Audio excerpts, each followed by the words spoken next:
Buenas noches, queridos hermanos y amigos que nos acompañan. Yo soy Germán Hernández y tengo el privilegio de servir en el increíble ministerio de decanes. Y hoy te traigo una escritura para animarnos. Se encuentra en la segunda carta a Timoteo, en el capítulo 1, en el versículo 7. Y dice: porque no nos ha dado Dios un espíritu de cobardía, sino de poder, de amor y dominio propio. Queridos hermanos y amigos, yo no sé cómo se sienten en este momento en que todos los medios de comunicación nos están bombardeando con que hay una tercera ola de la pandemia. Tal vez te sientes desanimado, tal vez sientes temor, tal vez sientes desesperanza, tal vez sientes enojo, tal vez sientes soledad, yo no sé.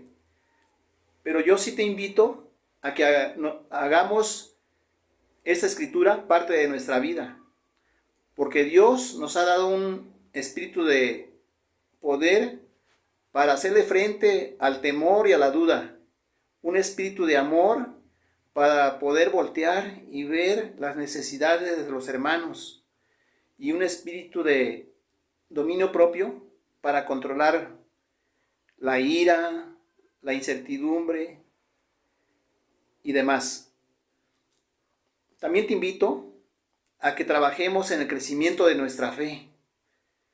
La palabra dice que la fe viene por el oír el mensaje, y el mensaje viene de la palabra de Dios. Y también aprovecho para darte la más cordial bienvenida. Muchas gracias.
Hola, ¿qué tal familia y amigos? Bienvenidos.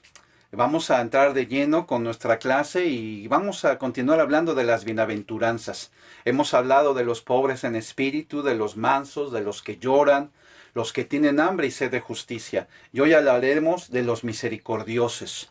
Y yo quiero que vayamos un poquito más allá. Sí, vamos a hablar de los misericordiosos, pero también cómo poder poner en práctica la misericordia de Dios en nuestras vidas como discípulos. Y a un amigo que tú nos escuchas, que también puedas aprender lo que es o lo que nos pide o nos enseña Dios a través de la Biblia con respecto a lo que es la misericordia. Es una palabra que ya no usamos, pero que sí tiene mucha práctica en nuestros días actuales.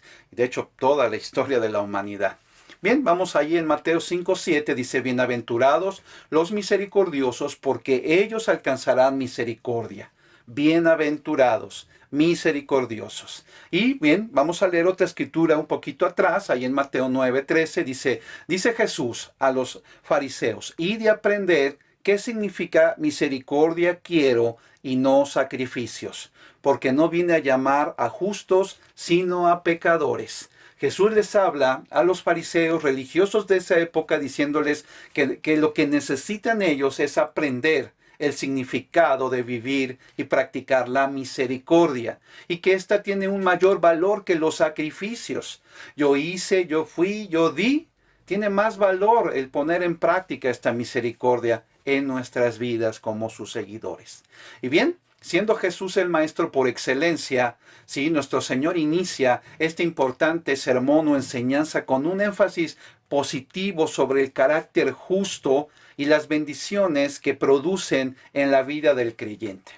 Jesús, nuestro modelo a seguir, sí, nos enseña y describe estas cualidades del carácter del seguidor, de nosotros como sus seguidores, que tenemos que desarrollar, madurar y poner en práctica. Y que estos rasgos de carácter deben de fluir desde nuestro interior, no como algo forzado, sino como el resultado de esa cercanía y esta relación estrecha con nuestro Dios.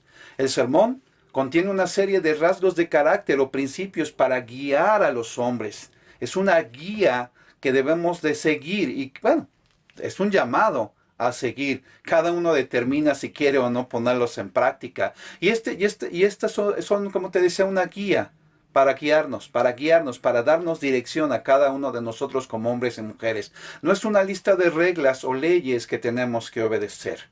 Si hablamos de las bienaventuranzas o hablamos de que estas bienaventuranzas son rasgos de carácter de Cristo, debemos primero entender que estos rasgos le pertenecen y caracterizan a nuestro Señor y Salvador, quien número uno es nuestro modelo a seguir, quien es el varón perfecto y en quien por medio de él podemos alcanzar esa perfección, ese crecimiento, esa madurez espiritual. Y vamos ahí a Efesios capítulo 4 para leer qué nos habla de Jesús del versículo 11 al 14. Y dice, él mismo dio unos apóstoles, otros profetas, otros evangelistas, otros pastores y maestros, a fin de adiestrar a los santos para la obra del ministerio, para la edificación del cuerpo de Cristo, hasta que todos lleguemos a la unidad de la fe y del conocimiento pleno del Hijo de Dios, a un varón perfecto,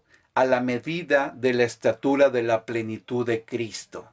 ¿Sabes? Eso no es todo. Pablo nos dice que debemos de buscar y desarrollar estos rasgos de Cristo en nuestras vidas, que nos permitirán adquirir la madurez que te comentaba y que nos mantendrá firmes en nuestro caminar con Dios. Pero esto no termina aquí. Continuamos leyendo el versículo 14. La medida a alcanzar es Cristo. Ese es nuestro galardón, esa es nuestra meta. Crecer y ser como Cristo. Pero en el versículo 14 prácticamente nos está diciendo el propósito por el cual es importante que estemos enfocados en seguir a Jesús y ser más como Él. Dice el versículo 14, dice, para que ya no seamos, inciso A, si le puedo llamar así, niños fluctuantes. Ay, algunos como conflictuamos y somos fluctuantes de nuestra niñez. Es parte de nuestra naturaleza desde la infancia. Y algunos, aún llamándonos cristianos, podemos ser fluctuantes. De esos que, como les encanta buscar problemas o crear problemas. Tenemos que trabajar en esa área.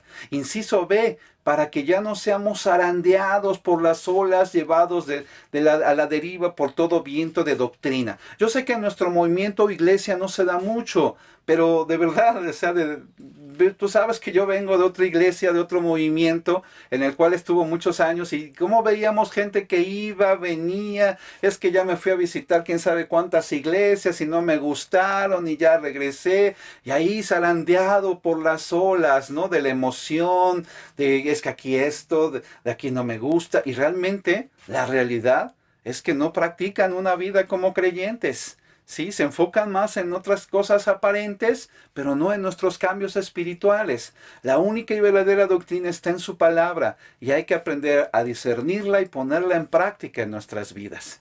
Y inciso C, para que ya no seamos engañados por la astucia de hombres que emplean con maestría las artimañas del error. Esto con más frecuencia se va dando. Sí, se va dando en muchos movimientos o deja los movimientos hombres que se dicen ser apóstoles, enviados de Dios. Bueno, pues todos somos enviados de Dios a predicar la palabra, a compartir nuestra fe, a ser discípulos, a estudiar la Biblia, a restaurar el corazón de aquellos que se han perdido y que quieren regresar. ¿Sí? Cuidado, hermanos y amigos, siempre habrá hombres que nos querrán sorprender con su carisma, con su presencia, con su conocimiento, pero sabes, sus hechos son contrarios a lo que enseña la palabra de Dios.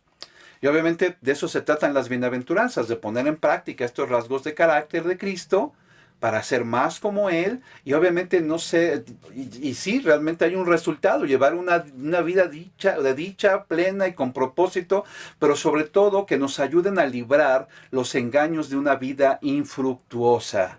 Sí, y ya lo leíamos en el versículo 14, no ser zarandeados, no dejarnos engañar, no ser conflictivos, no ser fluctuantes y ser hombres y mujeres que caminan con la verdad y a través de la verdad, practicándola y ayudando a otros a crecer también. Y bien, retomando un poquito esto de las palabras bienaventurado y misericordia o misericordioso, podemos entender que la palabra bienaventurado o dichoso se utiliza más de 50 veces en el Nuevo Testamento. Y como te decía, se traduce en dicha o en felicidad o felizmente, o en este caso como lo usamos bienaventurado. Esa dicha en el Antiguo Testamento proviene de la fe en Dios y en vivir una vida de santidad o vivir una vida apartada. A veces decimos santidad y dices, wow, nos espantamos, lo escuchamos como muy religiosos, pero realmente la santidad es vivir apartado para Dios, separado de este mundo, ¿sí? Y en el Nuevo Testamento el hombre y la mujer dichoso, bienaventurado, es aquel que confía en Cristo como su Señor y Salvador y le obedece y procura una vida apartada para Él. Y bien, pues vamos a continuar. Jesucristo muestra esta actitud de gracia y misericordia hacia los hombres y mujeres como lo hace el Padre, ofreciéndonos no solamente su ayuda y su dirección, sino ofreciéndonos su salvación por medio de su misericordia. Y bien, vamos a ver algunos puntos que nos pueden ayudar para poner en práctica esta misericordia, ya reflejado en hechos. Y bien, pues dice que los misericordiosos en el versículo 7 expresa uno de los atributos de Dios que se menciona con mayor frecuencia en la Biblia. Te dejo de tarea que puedas leer el Salmo 103 y el Salmo 136. Y bueno, sin duda, la historia del Antiguo Testamento nos enseña cuántas veces Dios mostró su misericordia hacia un pueblo rebelde, contumaz, necio.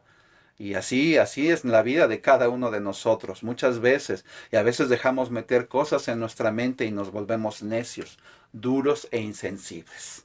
Y bien, ya hablando un poquito más profundo, el término misericordioso describe el carácter de una persona que es altamente sensible a las necesidades de otros, se identifica con ellos y responde con los recursos a su alcance para aliviar o satisfacer la necesidad.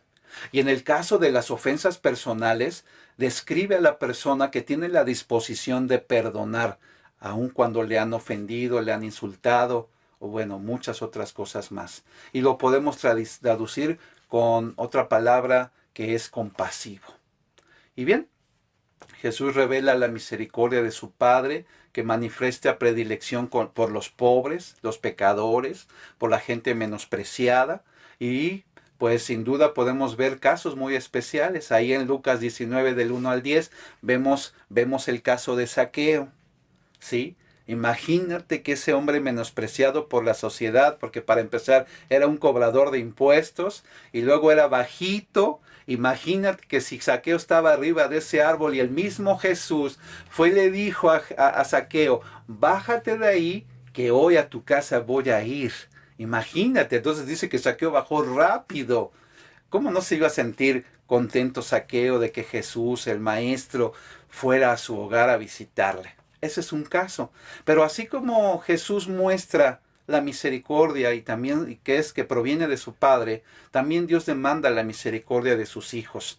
Y podemos ver ahí en Lucas 10 del 25 al 37, estas dos escrituras les las en casa para que profundices más en el tema. Sí, Dios demanda esta misericordia y nos habla de la parábola del buen samaritano y nos enseña a grandes rasgos que obviamente iba un hombre, sí, por el camino, el cual fue asaltado y golpeado, y que después de eso pasó un levita, un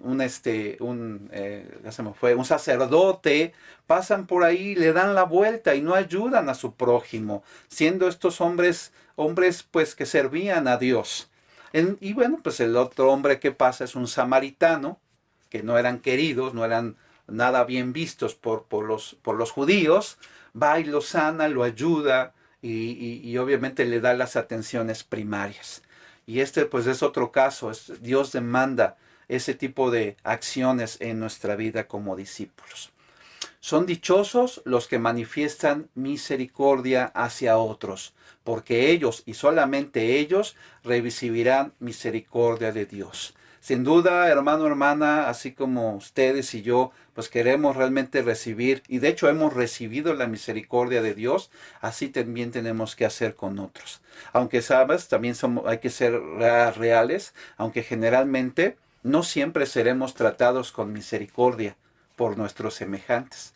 Pero sabes, ante esto, pues no debemos de preocuparnos, ya que Jesús nuevamente toma el ejemplo, ¿sí? Porque a pesar de que Jesús da de su gran misericordia hacia otros, que somos nosotros, sus hijos, sus coherederos, Jesús fue crucificado por hombres sin misericordia, pero librado de la muerte y resucitado por el Padre misericordioso. Wow, esto es como la psicología del sándwich. Jesús nos ofrece su misericordia a través de su vida, muerte y resurrección. Es crucificado, sí, por hombres sin misericordia. Y lo vamos a ver ahorita en las escrituras. Pero después es librado de la muerte y resucitado por el Padre de la misericordia. ¿Sí? Jesús misericordioso, el Padre misericordioso y en medio, sí, así como un sándwich ahí en medio, como el jamón, sí, están los hombres sin misericordia. Y sin duda Dios cubriendo esa rebanada, sí, por ambos lados. Y eso es lo que creo que muchas veces podemos, así Dios nos lleva, ¿no? Nos lleva, nos pone en medio. Sí, Jesús enseñándonos, el Maestro otorgándonos su perdón, permitiéndonos entender cosas que no entendíamos y nos aplasta para que seamos parte de Él. Wow, creo que estoy entendiendo esto de esta manera y espero también que tú lo puedas entender así. Al leer las bienaventuranzas hallamos que representan una perspectiva radicalmente diferente de la del mundo. El mundo elogia el orgullo, la soberbia y la prepotencia. Tengamos mucho cuidado de no ser así. Por el contrario, sí, le elogia la humildad. El mundo respalda el pecado, especialmente si logramos salirnos con la nuestra, ¿sí? El mundo está en guerra contra Dios, mientras que Dios está procurando reconciliar a sus enemigos y convertirlos en sus hijos. Los misericordiosos prodigan su misericordia a otros, demostrando la misericordia que Dios previamente nos ha concedido. Practiquemos la misericordia, ¿sí? Y bien, quiero reforzar 2 puntos importantes que te había comentado con respecto a practicar la misericordia. Número 1, ser personas sensibles a las necesidades de otros. Identificarnos con ellos y responder con los recursos a nuestro alcance para aliviar o satisfacer la necesidad de otros. Y la segunda, otra forma de demostrar misericordia a otros es poner en práctica el perdonar, el arreglar las cosas, el soltarlas, el dejar que Dios actúe, pero de nosotros la demanda es perdonar, ¿sí? Y obviamente lo podemos ver en Lucas 23:34. Padre, dijo Jesús, perdónalos porque no saben lo que hacen. Mientras tanto echaban suertes para repartirse entre sí la ropa de Jesús.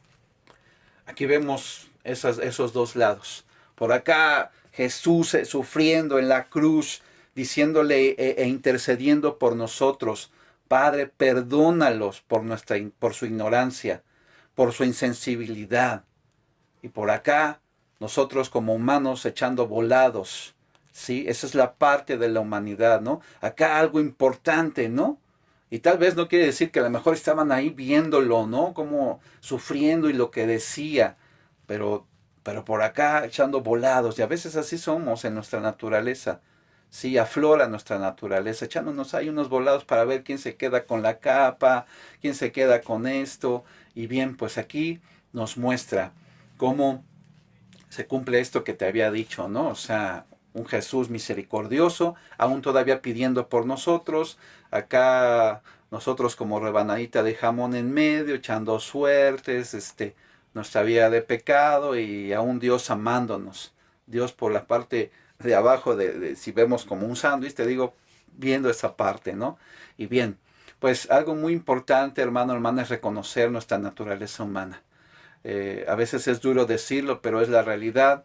Y a veces nos cuesta mucho cambiar el juzgar, el criticar. Esa es una parte importante, ¿no? de nuestros cambios espirituales. A veces podemos ser especialistas en ver los defectos de los demás. Esa es la parte de nuestra naturaleza pecadora que debemos que erradicar.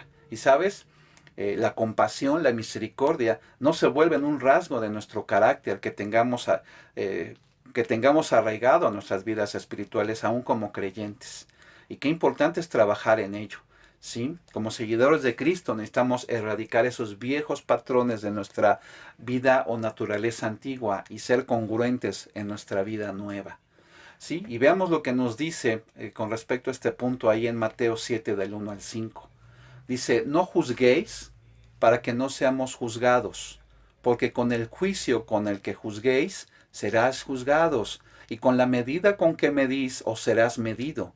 ¿Y por qué miras la paja que está en el ojo de tu hermano, y no consideras la viga que está en tu ojo? ¿O cómo dirás a tu hermano, deja que saque la paja de tu ojo, y he aquí la viga de tu propio ojo? Y he aquí la viga, o sea, estamos más involucrados en atender o ver la paja de nuestro hermano, y no vemos nuestra propia viga. Y en el versículo 5, hipócrita, saca primero la viga de tu ojo, y entonces verás bien para sacar la paja del ojo de tu hermano. Y bien, pues el mandamiento directo en esta palabra es no juzgar. Y esto solamente es un ejemplo, pero el juzgar, les digo, en lo cotidiano es algo práctico, es algo que se vive en la realidad. Y que tenemos, si es algo que nos está dañando y que daña a otros, a los que nos rodean, pues algo que sin duda es algo que tenemos que ir a Dios para cambiar. Concentrarnos, atender nuestras propias necesidades para cambiar antes de querer ayudar a otros o ayudar a los demás. No juzguemos, quitemos esa práctica. Sobre todo, te digo, a veces nos podemos volver especialistas en ver las deficiencias de los demás, pero nos olvidamos de que cada uno de nosotros daremos cuentas a Dios. Y esto lo vamos a ver en la siguiente escritura, ahí en Mateo 18 al 23, del 23 al 32, vamos a ver qué importante es ver nuestra propia necesidad, ¿sí? A través de esta parábola que Jesús dice a sus discípulos y les enseña. Dice, por esto el reino de los cielos es semejante a cierto rey que quiso arreglar cuentas con sus siervos. Y cuando comenzó a arreglarlas, le fue presentado uno que le debía 10,000 talentos. Y no teniendo éste con qué pagar, el Señor le ordenó que fuera vendido junto con la esposa, los hijos y todo cuanto tenía para que fuera pagada la deuda. Este siervo o esclavo entonces cayó postrado ante él diciendo, ten paciencia conmigo y te lo pagaré todo. Y fíjate lo que dice el versículo 27, y movido a compasión, movido a misericordia, el señor de aquel siervo, de aquel esclavo, número uno, lo soltó y le perdonó la deuda. Amén. Así Dios nos ha dado libertad y nos ha perdonado nuestra deuda. Pero continuemos, en el 28 dice, pero al salir este esclavo halló a uno de sus consiervos que le debía solamente 100 denarios y agarrándolo lo sofocaba, lo agarró con violencia, diciendo, si debes algo, paga. ¿Sí? Así que si debes algo, págalo, págamelo. ¿Sí? Su consiervo entonces, postrado, le rogaba diciendo, ten paciencia conmigo y te lo pagaré. Pero sabes, él no quiso, sino que fue y lo echó en la cárcel hasta que pagara lo debido. Viendo pues lo ocurrido, sus consiervos, o sea, varias gente que se dio cuenta de esta situación y que tal vez reconoció a ese primer esclavo como el rey lo había perdonado, dice que se entristecieron mucho y fueron a referir a su señor todo lo sucedido. Entonces el Señor, el Dios, bueno, aquí representa a Dios, sí, el rey, sí, llamándole le dice, siervo malvado, toda aquella deuda que te perdoné porque me rogaste, sí, te perdoné porque me lo rogaste. ¿No debías tú también tener misericordia de tu consiervo, como yo tuve misericordia de ti? Y enfurecido su señor, lo entregó a los verdugos hasta que pagara todo lo que debía. Y para finalizar en el versículo 35, así también os hará mi Padre Celestial si no perdonáis cada uno de corazón a su hermano. En esta escritura podemos ver cómo está ligado la misericordia y el perdón, ¿sí? Obviamente quiere decir que el perdonar es el hecho activo de la misericordia, que te digo, no es nuestra naturaleza, pero el Espíritu Santo que está en nosotros nos mueve a misericordia, a ser compasivos con otros, a sentirnos sensibles a las necesidades de los demás, a perdonar a los que nos han ofendido. Estos son los hechos prácticos en nuestra vida que debemos de aplicar. Y obviamente es algo curioso porque esta parábola que el maestro les enseña a sus discípulos y que dicta a la gente, pues obviamente comienza con una pregunta que Pedro le hace 2 versículos atrás. Versículos 21 y 22. Acercándose, entonces Pedro le dijo, Señor, ¿cuántas veces pecará mi hermano contra mí y lo perdonaré? Era una como pregunta como la que hacen los fariseos, así como capciosa y queriendo que cayera el maestro, ¿no? O sea, ¿hasta cuántas veces? ¿Sí? Pecará mi hermano, ¿hasta cuántas veces lo dejaré pecar y tal vez me vengaré o le haré daño, o le llamaré la atención? Y dice, no, dice, y lo perdonaré. ¿Hasta 7 veces, maestro? Jesús le dice, no te digo hasta 7 veces, sino hasta 70 veces 7. Y de ahí se origina esta parábola. ¿Sí? Un rey, Jesús nos habla de este rey que llama a cuentas a sus esclavos. Posiblemente comenzó con los que más le debían, ¿sí? Y por la deuda que tenía ese esclavo, él era merecedor de que fuese vendido junto con su esposa, sus hijos y todas sus posesiones. Pero este esclavo se pone de rodillas, se postra y le ruega que le perdone la deuda. Y obviamente así ocurre. Movido a compasión, movido a misericordia, el rey le perdona le perdona la deuda y lo deja en libertad. Pero este esclavo insensible se le aplica a otro consiervo, a otro esclavo, sí, solo que en este caso él no le perdona la deuda, aun cuando éste era menor. Vas a ver aquí en pantalla, ¿no?, el referente de cada uno de los esclavos. El esclavo número 1 tenía una deuda de 10,000 talentos, equivalente a 216,000 kilogramos de plata. Y ahí te voy a comentar, ahí en el comentario del original, dice que esta era una suma fabulosa que ningún esclavo podría pagar.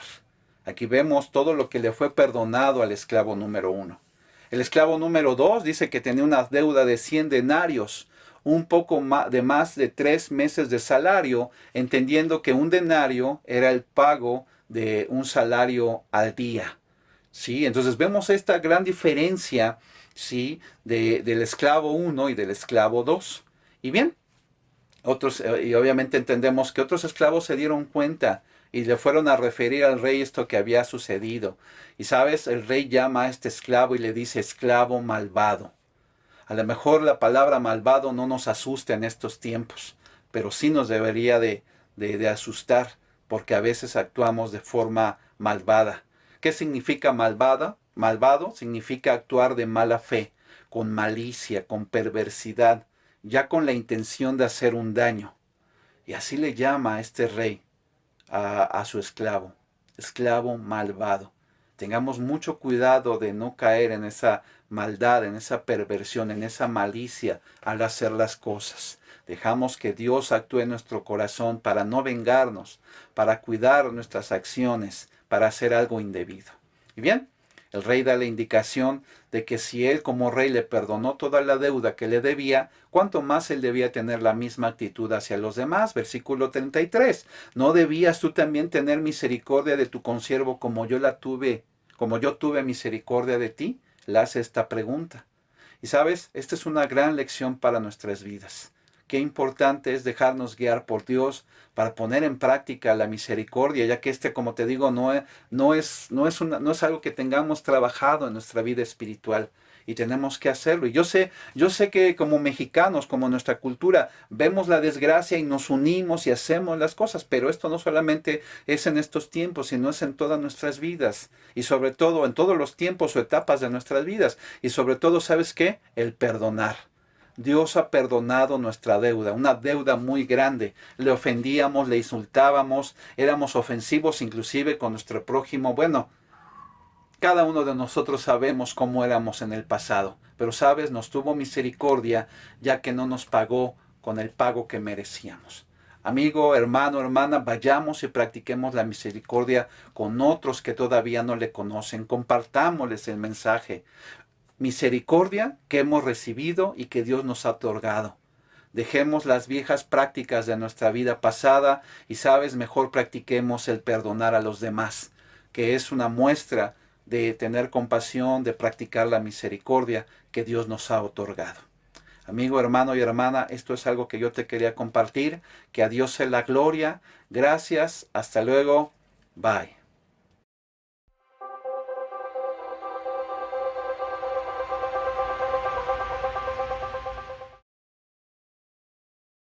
¿Qué tal, hermanos? Este es un tiempo especial, es un tiempo para reflexionar en nuestra ofrenda semanal. Día a día tenemos que estar realizando cotidianamente diversos pagos para pues nuestros servicios, para nuestro sustento, y muchos de estos pagos pues son más forzados que voluntarios, pero al final de cuentas son necesarios. Y en la iglesia pues no es diferente, también hay necesidades, también hay gastos que cubrir, y como pueblo nos corresponde a ti y a mí cubrirlos. Vamos a una escritura, por favor. Primera de Corintios, capítulo 9, versículos 6 al 12. ¿O es que solo Bernabé y yo estamos obligados a ganarnos la vida con otros trabajos? ¿Qué soldado presta servicio militar pagándose sus propios gastos? ¿Qué agricultor planta un viñedo y no come de sus uvas? ¿Qué pastor cuida un rebaño y no toma de la leche que ordeña? No piensen que digo esto solamente desde un punto de vista humano. ¿No lo dice también la ley? Porque en la ley de Moisés está escrito: no le pongas bozal al buey mientras está trillando. ¿Acaso se preocupa Dios por los bueyes? ¿O lo dice más bien por nosotros? Por supuesto que lo dice por nosotros. Porque cuando el labrador ara y el segador trilla, deben hacerlo con la esperanza de participar de la cosecha. Si hemos sembrado semilla espiritual entre ustedes, ¿será mucho pedir que cosechemos de ustedes también lo material? Si otros tienen derechos a este sustento de parte de ustedes, ¿no lo tendremos aún más nosotros? Y esto es una realidad, hermanos. La iglesia tiene gastos fijos que necesitan ser cubiertos para servir a los hermanos, servirnos a nosotros, e igualmente hay hermanos que trabajan de tiempo completo para cuidarte, para cuidarme, para cuidar a la iglesia. también necesitan cubrir gastos en casa. Vamos a orar, por favor, por nuestra ofrenda. Querido Dios y Padre nuestro que estás en el cielo, te damos gracias, Señor, por todas las provisiones que recibimos de ti, Señor, porque nos has cuidado toda nuestra vida, Dios, cada vez. Y, Señor, lo justo es retribuir a tu corazón de una manera, con una actitud digna de ti, Dios. También con un corazón agradecido, con un corazón responsable, con un corazón, Padre, que es un dador alegre. Rogamos, por favor, bendigas la ofrenda que esta noche te damos, Padre. Damos para cubrir las necesidades de tu pueblo, de la iglesia, de tus siervos. Bendícela, por favor, en el nombre de Jesucristo, mi Dios. Amén. Muchas gracias.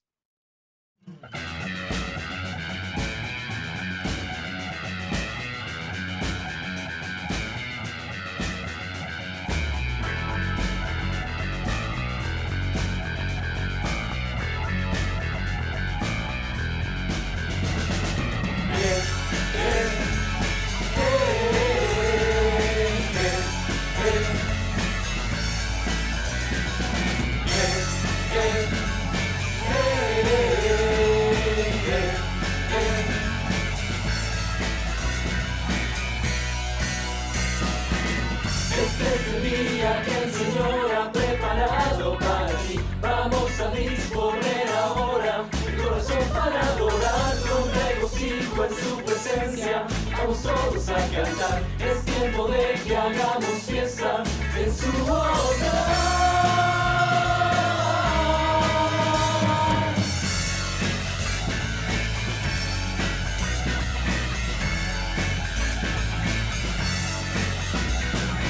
Este es el día que hizo el Señor. Este es el día que hizo el Señor. Juntos caminemos a la casa de mi Padre a celebrar. Una fiesta comenzaba ahí en su amor. Que el Señor ha preparado para ti. Bendición y delicia está su diestra, su amor es para disfrutar. Este es el día que hizo el Señor. Con alegría a su casa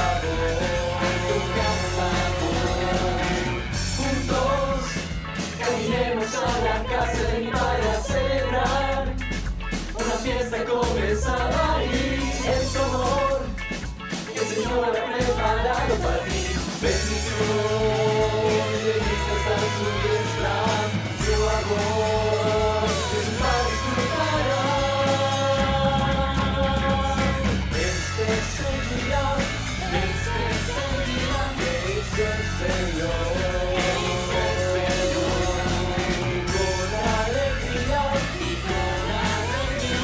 Su casa voy. Este es el día que hizo el Señor.